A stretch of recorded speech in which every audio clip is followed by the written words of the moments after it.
یہ ان بہن بھائیوں کا پیار، ان کا ایمان اور ان کا نکھار دیکھنا ہو تو شاید دنیا میں اس کی نظیر نہ ملے۔ بھائی آخری لمحات میں بہن کو کلمہ شہادت پڑھاتے ہوئے دیکھا جاتا ہے، جو وہاں بیٹھتا ہے قرآن مجید کی ان آیات کی تلاوت کرتا ہے جس سے اندازہ ہوتا ہے کہ قرآن مجید کس طرح اس کے فہم میں، اس کے خون میں اور اس کے ہڈیوں کے گودے تک میں اترا ہوا ہے۔ السلام علیکم ناظرین کرام، ایک بات کی جاتی ہے کہ دنیا کی ہر چیز چائنا میں بنتی ہے سوائے بہادری کے،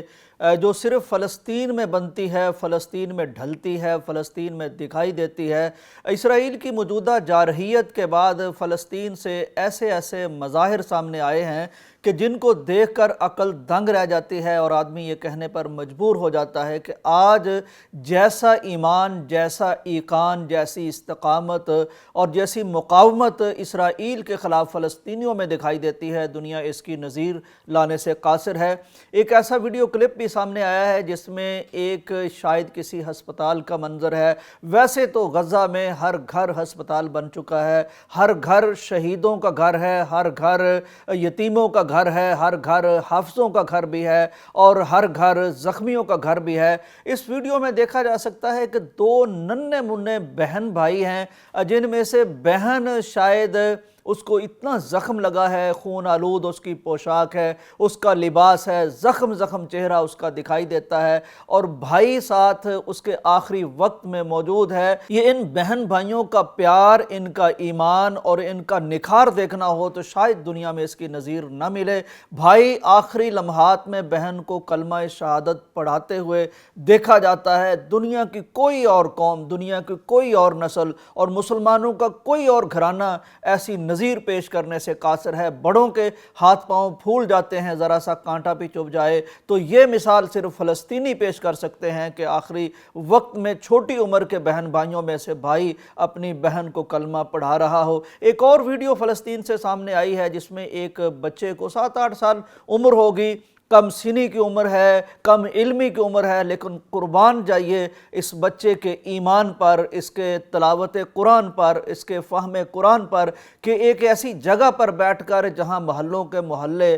اجاڑ ہو گئے، ملبے بن گئے، یہ وہی جگہ ہوگی جہاں شاید اس کا گھر ہو، اس کے پیارے ہوں، اس کے دوست ہوں، اس کے کھیل کے میدان ہو، تو وہ سب بمباری کے بعد جب ملیا میٹ ہو گئے تو اس کے بعد یہ وہاں بیٹھتا ہے، قرآن مجید کی ان آیات کی تلاوت کرتا ہے جس سے اندازہ ہوتا ہے کہ قرآن مجید کس طرح اس کے فہم میں، اس کے خون میں اور اس کے ہڈیوں کے گودے تک میں اترا ہوا ہے۔ یہ قرآن مجید کی ان آیات کی تلاوت کرتا ہے۔ وَلَنَبْلُوَنَّكُمْ بِشَيْءٍ مِّنَ الْخَوْفِ وَالْجُوعِ وَنَقْصٍ مِّنَ الْأَمْوَالِ وَالْأَنفُسِ وَالثَّمَرَاتِ۔ یہ آیت پڑھتا ہے کہ اللہ تبارک و تعالیٰ ضرور تمہاری آزمائش کریں گے، تمہارا امتحان لیں گے، خوف سے آزمائش کریں گے۔ یہ خوف جانوں کا بھی ہوگا، یہ اموال کا بھی ہوگا، یہ ثمرات کا یعنی فروٹس کا بھی ہوگا، اور پوری آیات کی یہ تلاوت کرتے ہیں۔ وَبَشِّرِ الصَّابِرِينَ تک خوشخبری ہے صبر کرنے والوں کے لیے۔ یہ مثال بھی صرف فلسطین سے سامنے آتی ہے۔ ناظرین اکرام، ایک اور ویڈیو فلسطین ہی سے سامنے آئی ہے جس میں ایک گھر کے اندر کا منظر دکھائی دیتا ہے، جس میں ایک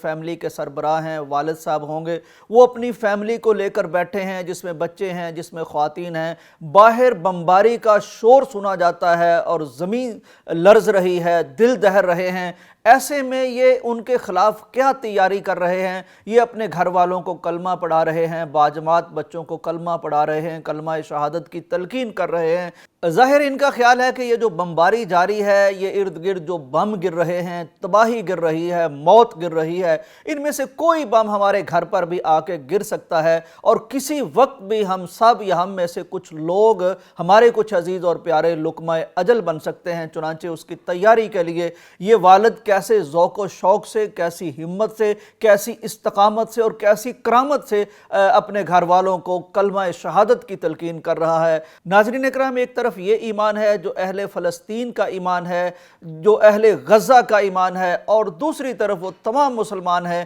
جن کے پاس اللہ تبارک و تعالیٰ کا دیا ہوا سب کچھ ہے۔ امن ہے، جن کے پاس اسلحہ ہے، جن کے پاس دولت ہے، جن کے پاس آزادی ہے، ان کے ہاں ایمان کی کیفیت کیا ہے، اس کا بھی اندازہ ہمیں لگا لینا چاہیے، اور فلسطینیوں کے ایمان کا اندازہ بھی ہمیں لگا لینا چاہیے۔ ناظرین اکرام، فلسطین کا یہ ایمان، فلسطین کی یہ استقامت، فلسطین کی یہ کرامت یقیناً تمام عالم اسلام کے لیے ایک نظیر اور ایک مثال کی حیثیت رکھتی ہے۔ ہم دعا کرتے ہیں کہ اللہ تبارک و تعالی ہمارے ان مسلمان، مظلوم اور غیور اور صاحبان ایمان مسلمانوں کی حفاظت فرمائے، خاص اپنی غیبی مدد فرمائے، کیونکہ عالم اسلام سے یا دیگر اقوام متحدہ سے ان کی کوئی مدد ہوتی فی الحال تو نظر نہیں آتی۔ اجازت دیجیے، اللہ حافظ۔